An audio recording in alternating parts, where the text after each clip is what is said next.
오늘은요, 꼭 어떤 설교라기보다는 성경 공부 겸용으로 이렇게 생각해 주시면 좋겠습니다. 뭐 다 아시는 말씀이고요. 우리가 이 말씀 속에서 하나님이 또 어떻게 저희들에게 하시고 싶은 말씀이 있는지를 좀 살펴보겠습니다. 아마 성경을 모르는 사람들도 이 말씀을 모르는 사람은 아마 없을 겁니다. 거의 대부분의 이제 많은 분들이 성경을 읽으면서 마태복음 1장을 읽다가 이제 잠이 드는 부분들이 참 많죠. 이제 제가 개역 성경을 볼 때도 그랬고요. 참 지겹더라고요. 뭐 이건 또 아무것도 아니에요. 누가복음에 가면 또 예수님 족보 있죠. 또 거기다가 구약으로 가면은 민수기, 신명기, 레위기, 역대기, 상하. 어떻게 보면 우리가 볼 때는 좀 안 적으면 안 되나 싶은 것들도 이제 하나님께서는 적어 놓으셨잖아요. 또 개역 성경에는 저희들처럼 지금 다윗의 자손이시요 아브라함의 자손이신 예수 그리스도의 세대에 대한 책이라 이렇게 안 되어 있고 누가 먼저 나옵니까? 아브라함이 먼저 나옵니다. 장유유서. 그죠? 장유유서. 인간이면 당연히 오래된 분을 앞에 내세워야지 하는 아마 그런 유교적인 사상이 있어서 그런지 몰라도 하나님은 분명하게 다윗의 자손이시고 하면서 다윗을 먼저 이제 내세우셨어요. 한 30글자 정도 되죠? 30글자. 참 어떻게 보면 우리는 지금까지 한 번도 이 부분을 심각하게 생각해 보거나 어떤 연구를 한다거나 이런 이제 물론 하신 분들도 계실 거예요. 근데 이제 제가 말하는 거는 그냥 일반적인 교회 다니시는 분들을 비롯해서 구원을 받은 그리스도인들을 할지라도 이제 마태복음 1장 1절에 대해서는 그렇게 이제 알긴 알죠. 이제 표준 킹제임스 성경이나 킹제임스 이제 계열에 있는 분들은 이제 왜 이런 것이 중요한지는 아는데 참 제가 이걸 보다가 참 재밌는 부분들이 참 많아서 이제 성경 공부도 할 겸 이제 이 말씀을 이제 했습니다. 신약 성경이라고 쓰여 있는 첫 구절이잖아요. 첫 구절. 그래서 우리는 어떻게 보면 그냥 당연히 마태복음 1장 1절이라고 이제 생각을 이제 했는데 이거는 오랫동안 이제 침묵되어져 있던 그죠? 구약에 오랫동안 침묵되어져 있던 이제 구약의 구속사와 이제 신약의 은혜 시대를 연결하는 다리 역할을 이제 해주는 겁니다. 그래서 하나님께서 인류를 구원하시기 위해서 창세 전부터 계획하신 이제 언약의 어떤 그 완성이라고 해야 됩니까? 완성품이라고 이제 보는 거죠. 그래서 저는 이걸 보면서 이번에 보면서 참 성경이 기가 막히다. 성경이 아까도 이야기했지만 인간의 능력으로 인간이 측정할 수 있는 범위를 넘어선 어떤 그런 책이라는 것을 인정할 수밖에 없는 거예요. 아까도 얘기했지만 우리가 당연히 구약의 역사를 보면 아브라함이 먼저입니다. 다윗은 한참 뒤에 이제 있잖아요. 한 1000년 정도 차이가 난다 하더라고요. 1000년 정도. 자, 그런데 우리는 왜 아브라함을 먼저 내세우지 않고 다윗을 먼저 내세웠냐면 잘 아시다시피 마태복음은요 유대인의 왕으로 오신 예수님을 묘사하신 거예요. 거기서 염두를 두고 초점을 두고 쓰신 거고 마가복음은 뭐죠? 종에 대해서 그리고 누가복음은 인자에 대해서 요한복음은 하나님의 아들의 초점을 두고 했기 때문에 여기서는 왕의 계보입니다. 아브라함은 왕이 아닙니다. 아시죠? 아브라함은 뭐였죠? 족장. 엄연히 다릅니다. 그러니까 메시아 왕으로 소개하는 복음서이기 때문에 당연히 왕이 먼저 나와야 돼요. 그리고 동방에서 예루살렘으로 이제 지혜로운 사람들이 찾아왔을 때 이 사람들이 누굴 찾았습니까? 자, 보세요. 마태복음 2장 2절을 보면 말하기를 유대인들의 왕으로 태어나신 그분은 어디에 계시는가? 이는 우리가 동방에서 그분의 별을 보았고 그분께 경배드리고자 왔기 때문이라 하니라 그랬어요. 누굴 찾아왔냐면 왕을 찾아오셨어요. 누구 왕? 유대인들의 왕. 그렇죠? 그리고 십자가에 달려 돌아가시면서 붙였던 그 죄패 있죠? 죄패에도 분명히 뭐라고 기록이 되어 있냐면 마태복음 27장 37절에 보면 그리고 그분의 머리 위에 이 사람은 누구의 왕이다? 유대인들의 왕 예수라. 기록이 분명하게 되어 있어요. 유대인이라고 되어 있어요. 그래서 첫 절에서 다윗을 먼저 언급한 것은요, 마태복음 전체가 증언하고자 하는 핵심이 있어요. 마태복음 전체가 증언하고자 하는 핵심이 뭐냐면 예수님은 다윗의 보좌를 이어받으실 합법적인 왕이라는 것을 그대로 증명하시는 겁니다.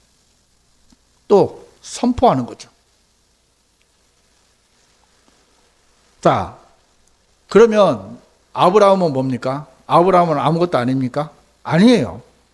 아브라함은 뒤로 밀렸다고 생각을 하면 안 되는 거예요. 다윗의 왕권은 아브라함과 함께 맺은 언약이라는 거예요. 아브라함과 함께 맺은 언약. 이게 중요한 겁니다.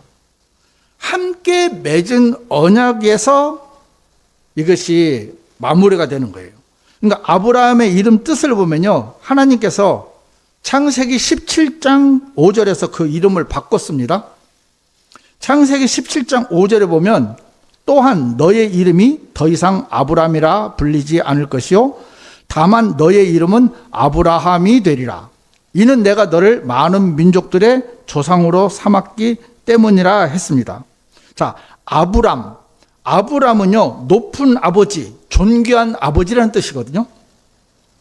하지만 계명이 된 아브라함은 많은 민족들의 조상이라는 거예요. 그냥 어떤 한 부류의 자기 가족의 어떤 그 가족에 명시된 어떤 한 족속, 그 명시된 어떤 아버지가 아니고 많은 민족들의 조상이 된다는 뜻이기도 합니다. 그래서 이거는 바로 어디하고 연결됩니까? 그리스도의 계보하고 연결이 되는 거예요. 그래서 누가복음 3장 34절에 보면요, 제가 여기에는 이제 기록을 안 해놨는데, 유다는 야곱의 아들이었고, 야곱은 이삭의 아들이었고, 이삭은 아브라함의 아들이었고, 아브라함은 데라의 아들이었고, 데라는 니콜의 아들이었고 하면서 그 족보의 줄기를 아브라함부터 시작했다는 것도 확인을 해 줍니다. 자, 그러면서 창세기 49장 10절에 보면 왕홀이 유다에게서 떠나지 않을 것이요 입법자도 그의 두 발 사이에서 떠나지 않을 것이니 실로가 올 때까지라. 그리고 그에게 백성의 모임이 있으리로다 했어요. 자, 왕권이 유다에서 떠나지 않을 것을 하나님은 예언을 해 놓으셨습니다. 그리고 나서 히브리서 7장 10절 보면 이는 우리 주께서 유다의 태생이신 것이 분명하기 때문이라. 이 지파에 관해서는 모세가 제사장직에 관하여 아무것도 언급하지 않았느니라 하면서 예수님이 유다 지파에서 나신 것이 분명하다고 말씀을 하고 계시는 이유가 뭐냐면, 유다는요, 유다의 이름의 뜻이 하나님을 찬양하다, 그러니까 주를 찬양함입니다. 그러니까 아브라함의 약속, 그 다음에 유다의 왕권, 다윗의 보좌가 함께 모여서 예수 그리스도라는 왕을 향해 집중이 되고 있는 거예요. 마태복음 1장 1절이 그것을 증명하는 것입니다.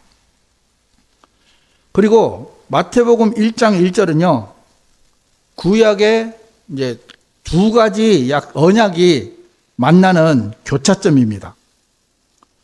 첫째는 아브라함의 언약입니다. 하나님은 창세기 22장 18절에서 아브라함에게 이렇게 약속하셨습니다.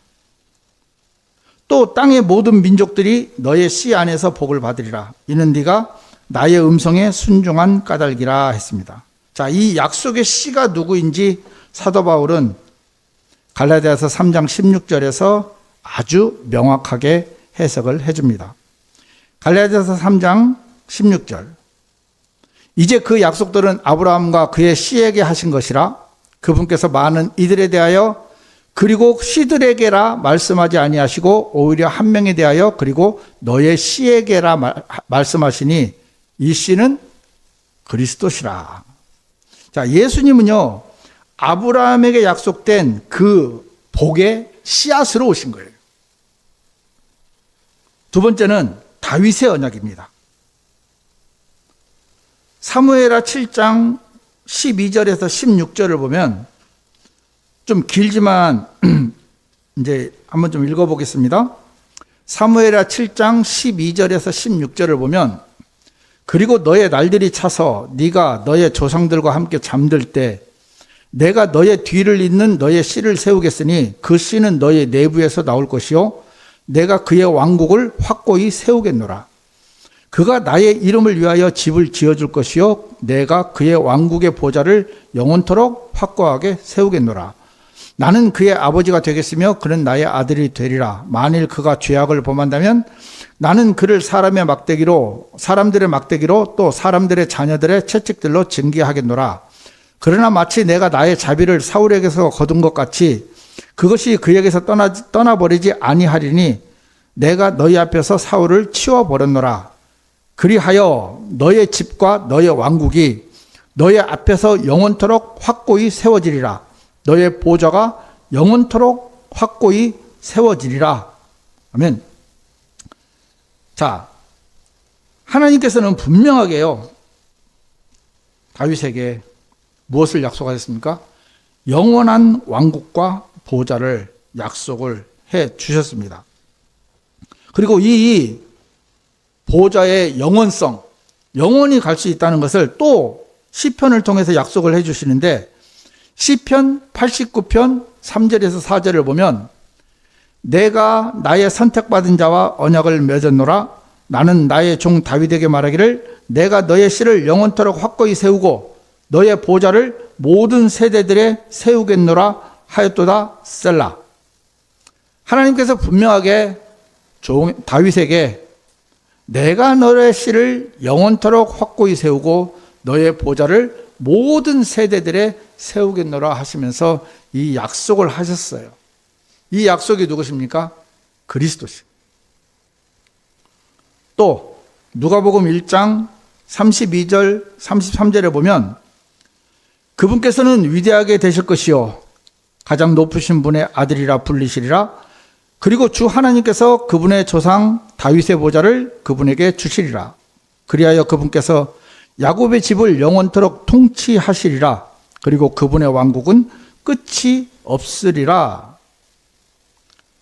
성경 여러 곳을 통해서 아브라함과 다윗에게 약속하신 그 약속을 어디가 마태복음 1장 1절에서 하나님께서 만나서 완성을 시켜주십니다. 자, 이 세대에 대한 책이라고 나오잖아요. 우리 마태복음 1장 1절에 보면. 이것이 성경에 딱 두 번 나옵니다. 딱 두 번 나오는데 한 번은 어디 나오냐면 창세기 5장 1절에 나옵니다. 이것은 아담의 세대들에 관한 책이라. 하나님께서 사람을 창조하신 날에 그분께서는 그를 하나님과 같은 모습으로 만드셨더라 그랬습니다. 그래서 창세기 5장 1절이 첫사람 아담 안에서 죄와 죽음이 확산된 역사를 열었다면은 마태복음 1장 1절은 고린도전서 15장 45절에서 그리하여 기록되기를 첫사람 아담이 살아있는 혼이 되었느니라 한 것과 같이 마지막 아담은 되살려주는 영이 되셨느니라 한 것처럼 마지막 아담을 통해 생명이 회복되는 역사를 열어주는 것입니다. 제가 지금 여러 성경을 읽었지만은 우리가 성경을 보면 볼수록 정말 뭐라고 해야 됩니까? 부정할 수가 없는 사실이 하나가 뭐냐면 예수 그리스도에 대한 증거들이 이 성경 안에 너무 분명하게 증거되고 있다는 사실입니다. 그리고 너무 확실하게 예수님만이 이 세상을 통치할 수 있는 유일한 통치자라는 것을 하나님께서는 예언을 하셨고 또 그것을 이루시기 위해서 모든 것들을 준비해 놓으신 겁니다. 자, 여기서 이제 제가 좀 재밌는 것을 봤는데 여러분들과 나눠준 그 자료 있잖아요. 자료를 보면 참 재밌는 게 있습니다. 마태복음 1장 1절에 보면 핵심 단어 7가지가 나옵니다. 자, 책이 나오고요. 세대가 나오고요. 예수, 그 다음에 그리스도, 아들, 다윗, 아브라함이 나옵니다. 그렇죠? 자, 그런데 7은 완전한 수죠. 완전한 수인데 이 7가지 단어가 마태복음, 마가복음, 누가복음, 요한복음을 통틀어서 777번이 나온답니다. 이거는 모르겠어요. 이거 제가 쉬어보진 않았는데 이미 다른 분들은 다 쉬어봤는 거예요. 그래, 이게 단순히 이렇게 맞아 떨어지기가 참 쉽지 않잖아요. 이거는 하나님께서, 그러니까 성령님께서 성경의 저자라는 것을 우리가 아무리 부정할래야 부정할 수가 없는 것이 신기하지 않습니까? 그렇죠? 7가지의 단어가 이 사복음서 안에 777번이 등장했다. 이건 당연한 어떤 역사책이나 어떤 교훈이나 이런 것도 물론 중요하겠지만은 아까 세대적 진리에서도 공부했지만은 인간이 결코 측정할 수 없고 또 조작할 수 없는 하나님의 완전한 수로 이 성경은 설계가 되어 있고 또 보존이 되어 있다고 저는 그렇게 생각이 됩니다. 또 하나가 뭐냐면은 그 요한복음 21장 11절을 보면요. 시몬 베드로가 올라가서 수많은 물고기들로 가득한 그물을 육지로 끌어당겼는데 153마리더라. 그리고 그렇게 많이 있었는데 그럼에도 그물이 찢어지지 아니하였더라 하는 말씀이 있어요. 우리 모나미 볼펜 아시죠? 모나미 볼펜에 153이라고 써 있잖아요. 그게 이 물고기 숫자를 인용을 한 것이랍니다. 그분이 그 기독교인인데 아마 그리고 일본의 기술을 독자적으로 자기들이 개발을 해서 만든 제품 중에 하나가 그 모나미 볼펜. 우리 좀 더 하죠. 옛날엔 70원이었는데 써 있는 153인데 이것이 그 수비학이라고 성경에 숫자를 이렇게 좀 연구하는 그 학문이 또 있나 봐요. 여기서 어떻게 해놨냐면 153마리 요거는 순종의 수라고 표현을 해놨습니다. 근데 말씀의 수라 해가지고 그 153 곱하기 7 해가지고 1071이잖아요. 1071이 마태복음 총 절수랍니다. 마태복음 1장부터 28장까지 총 절수. 1절, 2절, 3절, 4절 해가지고요. 총 절수. 그러니까 153 곱하기 7 하면은 1071이 나오는데 이것도 참 뭐랄까 되는가 좀 정확하게 모르겠어요. 이거는 그냥 뭐 어거지로 또 사람들이 또 시비 걸지도 모르니까 우리가 그냥 아 이렇구나 하고 이제 넘어가 주시기 바랍니다. 그 다음에 이제 또 재밌는 게 뭐냐면 성경의 153번째 장이 민수기 마지막 장이에요. 근데 거기서 777장이 시작되는 게 마태복음 1장입니다.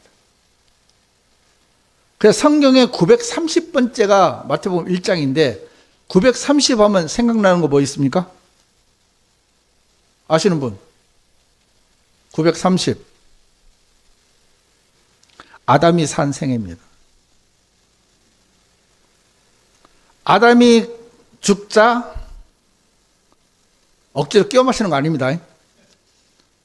아담이 죽자 누가? 예수 그리스도가 태어난다는 어떤 뭐 억지 논리는 아니고요. 그런 어떤 개념으로 우리가 성경이 그러니까 이 숫자도 단 하나 그냥 이게 지어진 것이 없다라는 사실을 우리는 좀 알고 싶어서 단지 그냥 제가 입으로 설명하는 것보다 여러분들한테 이렇게 보여주면서 또 설명을 해주고 또 이거 알고 있으면 좋잖아요. 우리가 어디 가서 또 자랑스럽게 설명도 한번 해줄 수 있고, 야, 이건 이런 거야 하면서 이제 할 수도 있는데, 뭐, 이제 이거는 사람들이 연구해 놓은 것을 제가 이제 가져온 거기 때문에 제가 연구한 게 아닙니다. 그래서 저는 이제 배워서 이렇게 여러분들한테 알려드리는 겁니다. 이게, 그러니까 지금 개역성경에 보면은 많은 절수가 빠져 있잖아요. 빠져 있고, 그 다음에 오역이 돼 있고, 그 다음에 또 잘못 이제 번역이 된 게 참 많아요. 어떤 분이 계산을 해보니까 무려 3만 5천 군데가 정도가 빠지고 번역이 돼 있고, 어떤 거는요, 한 절에 중간이 없어요, 또. 절반을 빼버려요. 그리고 가장 중요한 것들을 많이 빼놨어요. 이게 하나님께서 만들어 놓으셨는데, 하나님이 기록을 해 놓으시고 보존을 해 놓으셨는데, 사람들이 이것을 왜 변개를 할까? 그거는 이유가 하나밖에 없더라고요. 바른 성경을 보면요, 그들이 견디지를 못한대요. 왜? 성경에서 분명하게 하나님께서 기록을 해 놓으신 말씀 그대로를 보면 내 속마음, 이 마음 가지고는요, 이 성경을 볼 수가 없대요. 그래서 바꿔야 된다는 거예요. 바꿔야. 물론 그 안에는 사탄이 끊임없이 역사를 하고 가톨릭이나 어떤 그 성경 그 학자들이 계속해서 이제 성경이 하나님의 말씀이 아니라는 걸 가르쳐 주고 있지만, 실제로 여기서도요, 우리가 바른 말씀을 듣고 바른 말씀을 보고 정확하게 우리의 모습을 계속 하면, 과연 여기에 지금 우리 몇 명 안 되지만 또 여기서도 수 있다는 거죠. 하지만 그것을 인정하면 우리가 하나님 앞에 은혜를 입을 길이 열리는데, 사람들은 바른 말씀이 나에게 비춰주는 걸 싫어하는 거예요. 제가 만약에 여기 계신 분들이 어떤 삶을 살고 있는지는 잘 몰라요. 대충은 알고 있죠. 하지만 그 속속들이를 모르지만 하나님은 아시잖아요. 하나님이 말씀하고 계시잖아요. 하나님이 죄를 지적하시잖아요. 하나님이 죄에서 벗어나라고 하시잖아요.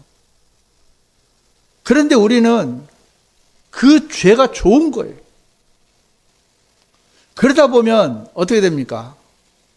우리는 하나님 앞에 멀어질 수밖에 없어요. 자연스럽게. 세상 많은 사람들이 같은 성경을 놓고도 제각기 교리가 달라요. 왜? 하나님이 원하시는, 하나님이 정한 그 교리를 그대로 받아들이면 아무 문제가 없는데, 그렇게 되니까 어떻게 됩니까? 세상에서 살기가 힘들어지는 거예요. 세상 사람들이 나를 비웃는 것 같은 거예요. 세상 사람들이 나를 멸시하는 것 같은 거예요. 하나님이 살게 하는 대로 살면 바보 같은 거예요. 그래서 그것을 피하다 보면 나도 모르게 어느 때 뭐가 만들어진지 압니까? 자기 합리화가 만들어져요. 지금 내 형편이 이래서, 지금 내가 하는 일이 이래서, 내가 이래서 저래서 자기 합리화를 어디다 갖다 끼워 맞춰요? 말씀에 갖다 끼워 맞추는 거예요. 그럼 하나님 뭐라고 하십니까? 그래, 알았어. 그래, 알았어. 너무나 분명하게 약속을 주셨고 그 약속을 성취하기 위해서 일을 하시려고 하고 있는데 우리는 안 될 거야. 안 될 거야. 이런 마음으로 그냥 주저앉아 버리는 경우가 참 많아요. 아까 저희들이 농담 아닌 농담으로 얘기했지만 나는 안 돼요. 그래서 사람들은 그냥 주저앉아요.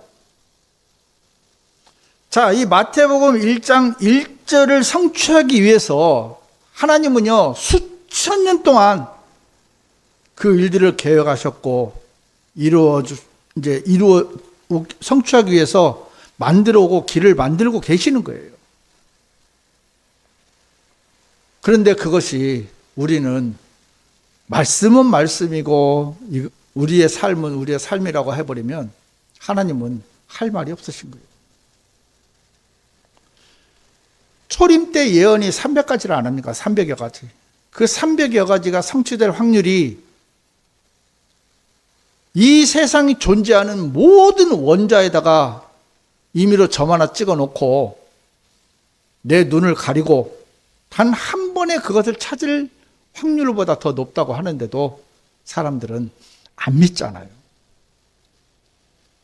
그러면 하물며 앞으로 예언이 성취될 800가지 정도가 더 된다는데 이것은 얼마나 더 많은 확률이 필요합니까?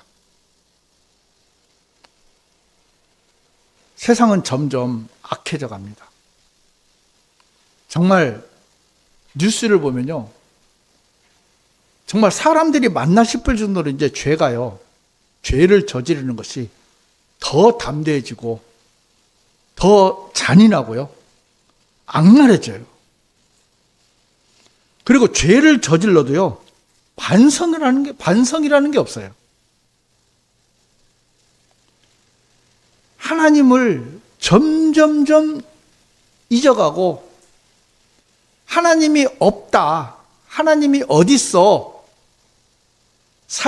그냥 이 세상 끝나면 끝인 거지 하면서 정말 많은 사람들은요, 이제 신앙이라는 것 자체를 가지려고 하는 어떤 그런 기미조차도 보이질 않아요.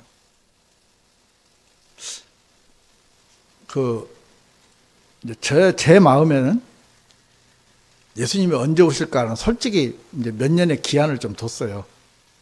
몇 년의 기한을. 그런데 요즘 일어나는 기상이변만 해도 좀 빨라지겠구나라는 생각이 들더라고요. 빨라지겠구나. 물론 그 빨라지는 것이 뭐 내년이 될지 후년이 될지는 모르겠지만 내가 생각한 것 이상으로 빨리 오실 수 있겠구나라는 생각이 드는 거예요. 그래서 제가 지금 제 아이들도 교회를 안 나오는 애들이 참 많은데 이 아이들한테 내가 정확하게 좀 성경을 알려줘야 되겠구나. 정확하게. 구원을 받으면 참 좋겠지만 정말 구원을 안 받으면 목 잘려 죽으라 해야 되겠구나. 이게 좀 심각하게 와닿더라고요. 이 아이들은 지금 세상이 천년만년 살 것처럼 생각을 하고 있어요. 물론 그렇지 않은 애도 있습니다. 구원 받은 애도 있고. 언제 닥칠지 모르는 예수님의 재림이 상당히 임박했다는 느낌만큼은 근간에 와서 제가 좀 들었어요. 그래서 내가 아무리 얘들이 말을 안 듣는다 해도 내가 이거를 한번 정확하게 설명을 한번 해줘야 되겠구나. 듣든지 안 듣든지. 그래서 어떤 분은 이런 말씀도 하시잖아요. 복음을 전할 때 이 복음을 받아들이지 않고 있다가 예수님 오셔서 대환란이 시작되면 여러분 목 잘라 죽으세요. 이런 복음도 전해야 된다 하더라고요. 이게 사실이거든요. 그래서 대환란 때 아마 많은 사람이 목 잘려 죽을 거라고 예상을 하고 있더라고요. 왜냐하면 그동안 계속 이야기를 하는데 안 믿고 하니까 이제 현실이 되잖아요. 그래서 그런 얘기까지 해줘야 되는 현실이 되지 않았는가 싶을 정도로 이제 세상은 악해진 거예요. 그래서 저도 이제 제 마음에 제가 주일날 말씀을 전하는 것도 성경 공부도 중요하지만 저희 아이들을 위해서도 정말 제대로 영상을 좀 만들어 가지고 좀 볼 수 있게끔 해야 되겠다. 이제 이 생각이 들어서 좀 마음에 좀 많이 좀 심각한 이렇게 마음이 좀 들었습니다. 왜냐하면 제가 개역성경을 읽으면서 물론 그것도 하나님의 말씀이라고 믿었어요. 하지만 절대적인 신뢰가 안 갔었어요. 절대적인 신뢰가. 하지만 표준 킹제임스 성경을 딱 만나면서 뭐가 냐면 말씀에 대한 절대적인 신뢰가 생긴 거예요. 그래서 이 말씀은 이루어진다, 반드시. 물론 그전에도 반드시 대환란도 이제 공중재림 하시고 휴거되고 대환란도 있고 다 있는 걸 믿었지만 아주 구체적으로 제가 생각하게 된 것은 이 표준 킹제임스 성경을 보고 나서부터거든요. 여러분들 마음속에도 좀 이런 경각심이 좀 일어나야 될 것 같아요. 그래서 저희 이제 손자들이 이제 다음 달이면 요번 달이구나. 요번 달이면 6명입니다. 이 아이들이 내년 후년까지는 예수님 오시면 천국 가요. 근데 그 후는 구원 받아야 되거든요. 죄를 인식할 때부터는. 그럼 그 아이들은 빼고라도 제 아이들도 하나님 앞에 은혜를 입지 않으면 지옥인데 뭐 예외가 없잖아요. 이거는 예외가 없잖아요. 그래서 우리는 정말 이 말씀 제가 이렇게 하면서 느낀 게 뭐냐면 한치의 오차도 없이 이루어지는 이 말씀이 실제로 우리 눈앞에서 벌어진다고 생각을 한번 해보세요. 제가 나눠드렸죠. 달란트, 1달란트 우박. 눈 아닙니다. 얼음 아닙니다. 돌입니다. 그것이 하늘에서 비 오듯이 쏟아져 내려와요. 지금 유럽에 산불이 나가지고 세계 나라가 난리가 났는데 대환란 시대 때 어떤 일이 벌어집니까? 전 세계 3분의 1의 나무가 타버리잖아요. 이 몇 개의 산불에도 전 세계가 난리가 나는데 그리고 바다에서는 3분의 1이 죽고 우리가 생각하는 상상 이상의 일이 벌어지는데 우리가 좀 너무나도 뭐라고 해야 됩니까? 좀 뭐라고 해야 될까요? 좀 나태하다고 할까요? 제 자신부터. 그래서 다른 사람들도 물론 중요하죠. 하지만 우리 식구들, 우리 가족들, 우리가 좀 심각하게 좀 생각을 하고 좀 준비를 하고 교제할 수 있고 구원받을 수 있도록 우리가 마음으로 좀 많이 기도하고 좀 생각을 해야 될 것 같습니다. 그래서 왜냐하면 말씀이 사실이라는 거, 우리가 이거 하나만으로 우리는 모든 것을 단정 지을 수 있잖아요. 지금까지 이 말씀대로 되지 않았다면 우리는 그렇게 크게 두려워할 필요 없어요. 뭐 살다가 죽으면 끝이지. 죽으면 끝일 것 같으면 무슨 걱정이겠습니까? 우리가 왜 이러고 있습니까, 여기서? 죽음이 끝이 아니기 때문에 우리는 또 다른 세계를 준비하는 거 아닙니까?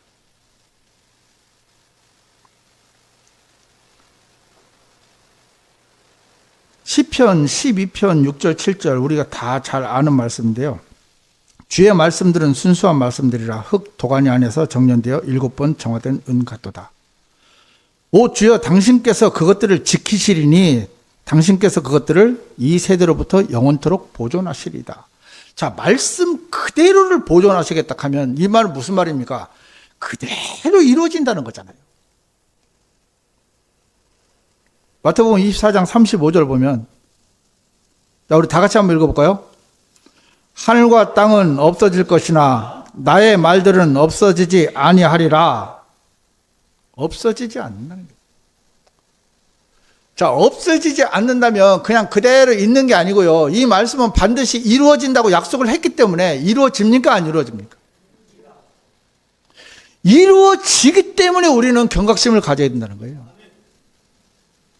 안 이루어질 것 같으면 무시하고 살아도 되잖아요. 나의 말들은 없어지지 않는다. 근데 그 없어지지 않는다는 말씀이 뭐냐면 성경의 75% 이상이 뭐에 초점이 맞춰져 있습니까? 왕국에 맞춰져 있잖아요. 왕국은 뭡니까? 예수님의 재림이죠. 재림하면 무슨 일이 벌어집니까? 어마어마한 환란이 기다리고 있잖아요. 그 공포스러운 예수 그리스도의 재림을 사람들은 너무 가볍게 생각하는 거예요. 없어지지 않는답니다. 결코 없어지지 않아요. 율법의 1.1획도 안 없어집니다. 안 합니까? 우리는 그 부분을 초점을 맞춰놓고 뭐든지 생각을 해야 되는 거예요. 우리는요, 이런 기도를, 우리는 이제 그런 기도를 하지 마라. 오해를 하시면 안 되고요. 하나님, 우리 이런 문제가 있습니다. 이 문제 좀 해결해 주십시오. 하나님, 제 자식 결혼식 좀 해결해 주시고, 하나님, 우리 어머니 구원도 좀 해결해 주시고, 막 이런 기도를 많이 해요. 교회를 위해서 기도하고, 형제 자매님들 기도합니다. 저도 이제 그렇게 못했어요. 못하니까 이제 제가 이런 얘기를 할 수 있는 거예요. 그렇게 하자고. 제가 여러분들한테 한번 질문을 한번 던져보겠습니다. 마음으로만 대답하세요, 이거는. 여러분들 마음속에 정말 예수님이 여러분의 왕으로 자리 잡고 계십니까?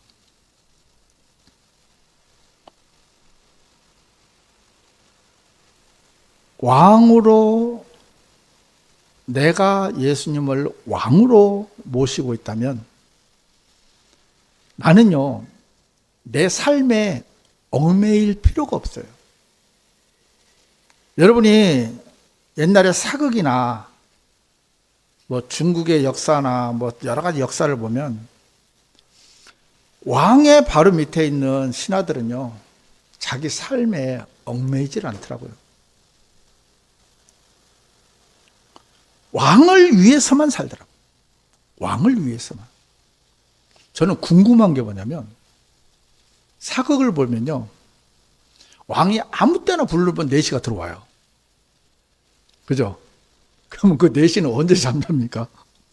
들어오는 사람이 바뀌는 게 아니에요. 늘 똑같아요. 낮에 부르던 밤에 부르던. 그러면 그 사람은 잠을 잡니까? 물론 드라마니까 이제 그러겠죠. 하지만 그 사람은 자기 삶에 신경을 쓸 거 아니까 어디요? 오직 왕의 목소리에만 초점을 맞추는 거예요. 왕의 목소리에만. 그게 왕을 모시고 사는 사람의 삶입니다. 우리는 추상적인 어떤 신앙을 하는 게 아니잖아요. 추상적으로 막연한 신앙생활을 하는 게 아니잖아요. 너무 분명하게 있잖아요. 너무 분명한 삶을 주고 말씀을 주고 우리에게 가르쳐주고 계시잖아요. 다윗의 자손이시고 아브라함의 자손이신 예수 그리스도가 지금은 나의 왕이시잖아요. 근데 우리는 왕을 모셔놓고도 왕 대접을 안 해요. 저부터 그래요, 저부터. 저부터 그래요. 예수님은 늘 한켠에 계시는 거예요. 누가 주인입니까? 마누라가 주인이고요. 자식이 주인이고요. 직장이 주인이고요. 돈이 대왕이고요.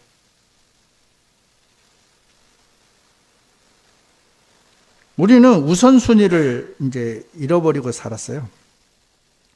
잃어버리고. 우선순위가 뭔지를 몰라요. 그래서 기도도 순서가 뒤바뀐 거예요. 여러분, 주기도문, 너희는 이런 방식으로 기도한 것의 첫 번째가 뭐죠? 하나님께 영광을 돌리는, 하나님께. 첫 번째. 우리의 먹고 사는 문제 맨 나중이죠. 거의 뒤에. 그죠?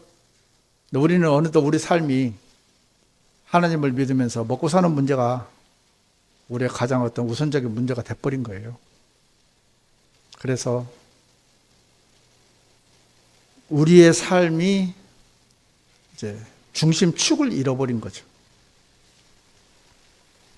두 번째로는 약속을 반드시 이루어 주시는 그 하나님을 믿어야 되는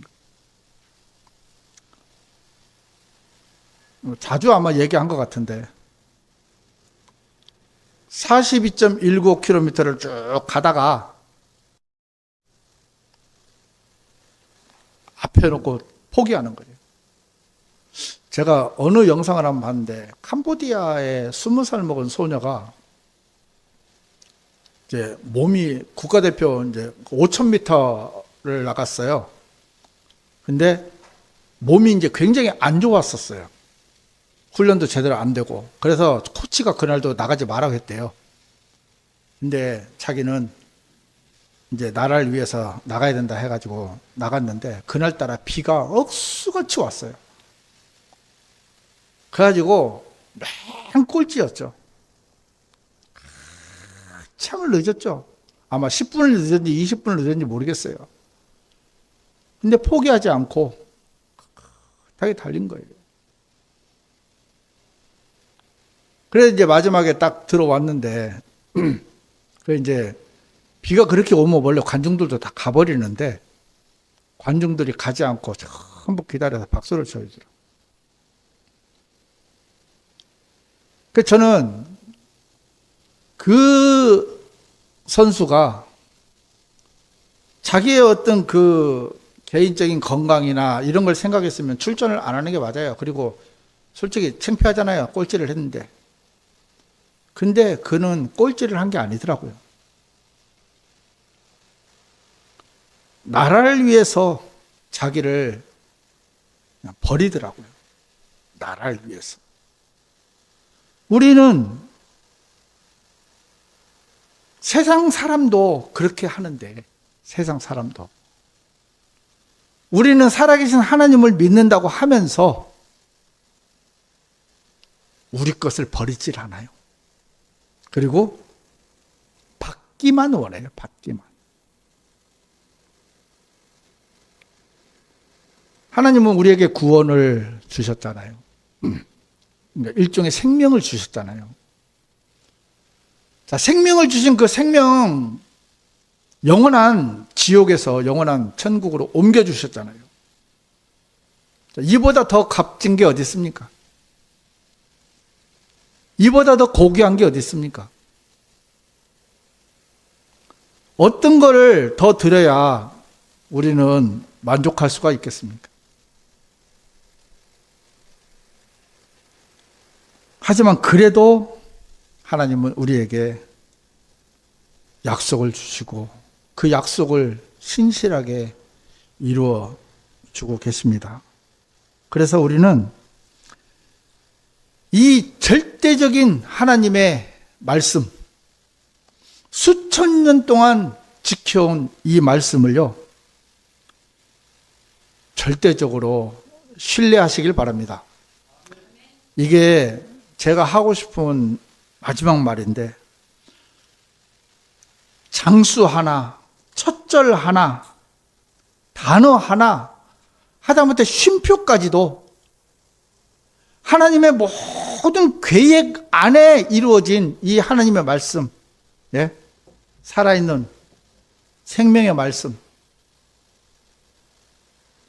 이 말씀을 여러분들이 절대적인 신뢰와 믿음 속에서 우리 어부들이 등대빛을 보고 따라가잖아요. 여러분들이 다른 거 말고요, 이 말씀의 빛을 따라가서 정말 놀랍잖아요. 그렇게 숫자를 맞출 수도 없잖아요. 하고 싶어도 못해요. 인간은요, 짜 맞출 수도 없어요. 한두 가지는 할 수 있겠죠. 정말 이 속에 담겨진 놀라운 것들이 너무너무 많은데 우리는 이거 말고요, 다른 거 이거 말고 다른 걸 찾아요. 우리가 비록 사람들한테 인정을 받지 못하고요, 외형적으로 볼 때 형편없을지라도 그거는 우리가 볼 때예요. 하나님은 우리를요 80억의 인구보다 더 소중하게 여기신다는 걸 아시기 바랍니다. 절대적인 신뢰, 아무나 할 수 있는 게 아닙니다. 내가 확실한 구원의 말씀을 듣고 은혜를 입은 자라면 그 사람들만이 할 수 있는 거예요. 그게. 이거 대단한 특권입니다. 여러분 세상 보세요. 수천만의 가톨릭 기독교 인구들이 있지만 제대로 된 말씀 하나 가르침 받거나 가르치는 사람이 있습니까? 오히려 그렇게 하면 다 이단이라 하고 등을 돌려버리잖아요. 하다못해 킹제임스 성경을 쓰는 계열조차에서도 하나님 말씀을 말씀대로 액면 그대로 안 믿잖아요. 여러분 세상에서 가장 복된 사람이 누구냐면은 이 성경을, 보존된 이 하나님의 성경을 완벽하게 액면 그대로 믿는 사람이요, 세상에서 가장 큰 복을 받은 사람이라는 걸 여러분들이 믿으시길 바랍니다. 이거는 제가 하는 말이 아니에요. 제가 요거는 없지만 한번 시편 1편을 한번 보겠습니다. 제가 한번 그냥 시편 1편을 한번 쭉 읽어볼게요. 불경건한 자들의 관계 가운데 살아가지 아니하고 죄인들의 길에 서지도 아니하며 경멸하는 자들의 자리에 앉지도 아니하는 사람은 복되도다. 그러나 주의 율법 안에 그의 큰 즐거움이 있으니 그가 그분의 율법을 주야로 묵상하는도다. 그리고 그는 물이 흐르는 강들 곁에 심겨진 나무 같으니 그가 제철에 그의 열매를 내는도다.